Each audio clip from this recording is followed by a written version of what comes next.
What's up, everybody? It's your favorite hopeful Kryptonian's favorite nerd, and today we are looking at the Mafex Batman vs. Superman Dawn of Justice Superman, and I'm very excited to take a look at this guy. I really like their Batman figure, and I actually held off purposely from looking at this until I recorded it because I wanted to record it for the first time while I was looking at it, and we'll see if it either maintains my level of enthusiasm or if I tend to taper off, like Toy Detox's jeans. So that's a private joke, or maybe it's not if you're in the know. So let's talk about this guy. He does come with a few accessories, one of which I do find extremely strange, and that's the alternate head. We'll set him to the side for just a second.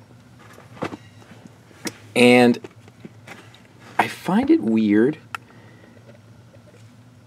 that they went with yellow eyes. You would think they would go with a red and not a yellow. I find that strange. The face sculpt and stuff looks good. The paint on the eyebrows and lips and hair and all that stuff looks great. The lips may be a little intense, actually, but overall I think it's fine. I just find the yellow eyes to be a very odd choice.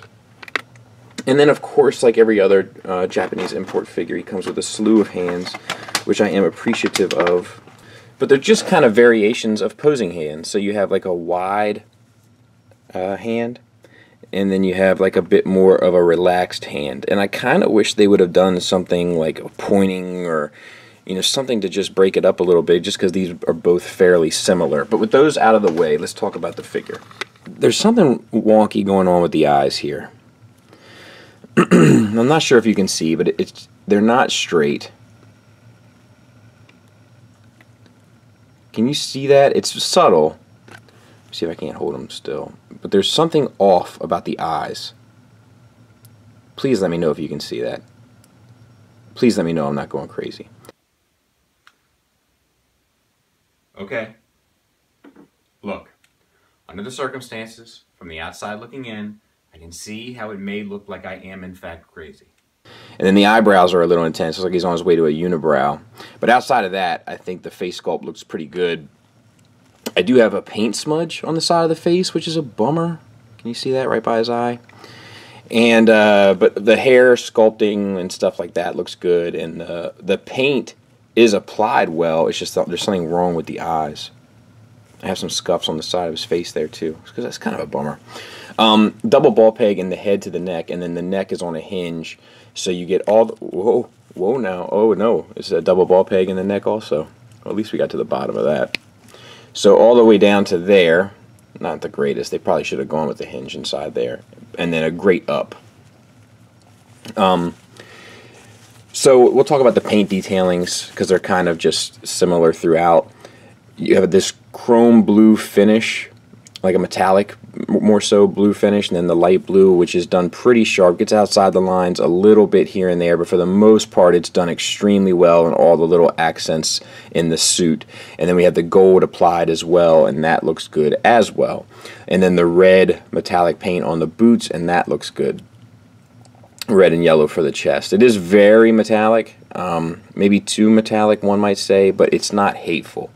And then we have this same cape issue, which just doesn't have the weight, because it should sit like that, but instead it fluffs all out. And I talked about this at length with the Batman one, so I'm not going to beat a dead horse with this. He also comes with the Mafex stand, so that's nice. And the cape is like, it's a nice size cape. You know, it's just it doesn't have any substance, doesn't have any life to it. You could say the face doesn't have life to it either, just in the way it comes across, that this is kind of a lifeless figure in that regard. Let's talk about articulation. So ball peg inside the torso, coming out to a disc hinge shoulder, but gets you up to there. It also gets you forward and back a bit on a butterfly. Not a proper butterfly, just the ball peg. And then the swivel is intact. Bicep swivel, which is a little... There's a bit of a gap between the bicep. Like, you see how that moves? Let me see if I can, like you're loading a shotgun, but it's fine. And then double jointed elbow gets you up to there, and then we have a disc hinge, or ball hinge rather, wrist, so you can get the forward and back, the swivel, and then hopefully you should be able to swivel. Yes, you can. The ball hinge to get you the up and down movement. So that's cool. All that works well. Same on the other side. Feels like a double ball peg from the abdomen into the chest, and then maybe another double at the abdomen into the pelvis. So you get the swivel at both sides. You get all the way over to there, not much forward, a good bit back, unfortunately, which is what you don't really need. And that's it. You got drop down T-jointed ball joints, so they go from T to Y, and that gets you the forward motion to there, so that's good. Outward to there, so not the best, but I think good enough. And then the thigh swivel is built into the ball peg, so that all works. Double jointed elbow, which is not what I'm talking about right here, although there is a double jointed elbow. What I'm talking about right here is a double jointed knee, which is like an elbow except it's for the leg. It's kind of the leg's elbow, if you will. Good grief. And then ankle, we have, what do we have down in here? I think it's just a ball peg. So up to there for the tilt, down to there, it does swivel because it's a ball peg, and then the rocker you get at the ball joint, which is not an extreme rocker, so that could be problematic. And then a toe hinge, which is extreme. It's like he broke his foot, but it is there. If you use it a little bit, I don't think it'll bother you. Just don't go to the extreme angle because then it looks very strange. And then the back of the figure is done well as well, and the cape is a little cheesy. And that's this guy.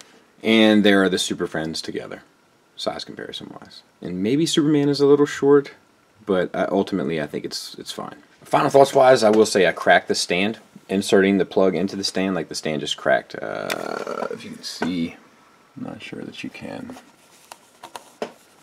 If I turn it to the back, there. So that's a bummer as well. But okay, so I don't hate this. I don't. I hate the cape, but it could be worse. I think that the figure works really well. I think that the problem here is not the materials or the way that it's put together, which is the way I have a problem with most Mafex stuff. The problem here is with the sculpt, and the sculpt of the head just seems a little off, and it seems a little lifeless. It's like my buddy Robert D talks about it, like when a figure is soulless, and I think that the soullessness kind of comes across here. But it's a very subjective thing. That's very much so my opinion of how it kind of comes across. But just talking, you know, technically, I guess, like, there's nothing wrong with this figure. The articulation works well, the paint is great, the materials are good. You know, it's just a matter of whether or not you like the look. So if you like this, I would say definitely go in on it. There's no reason to say not to. The only issue that I'm having is the presence of the figure is not coming across in the face sculpt to me. And maybe it's not, I don't even know if it's the face sculpt, it might be just the face paint. Like, it's like his skin tone is almost orangish, like he's like hanging out with Donald Trump, or, you know, he's hanging out with the Jersey Shore crowd, or I don't know. It's just something seems a little weird there. But for the most part, I mean, the nuts and bolts of all this works. I would have liked to have seen a couple different accessories. I would have liked a different kind of cape, and I would have liked a little bit more care taken with the paint of the face, in terms of accuracy, and in terms of I don't know. Something about it seems lifeless. But outside of that, I don't have any real complaints. I'm happy with it. So I would recommend it if you can get past any, or don't have any of the issues that I have discussed regarding the face paint or cape. So yeah, pretty good. Thanks for listening. Thanks for watching. Until next time, take care.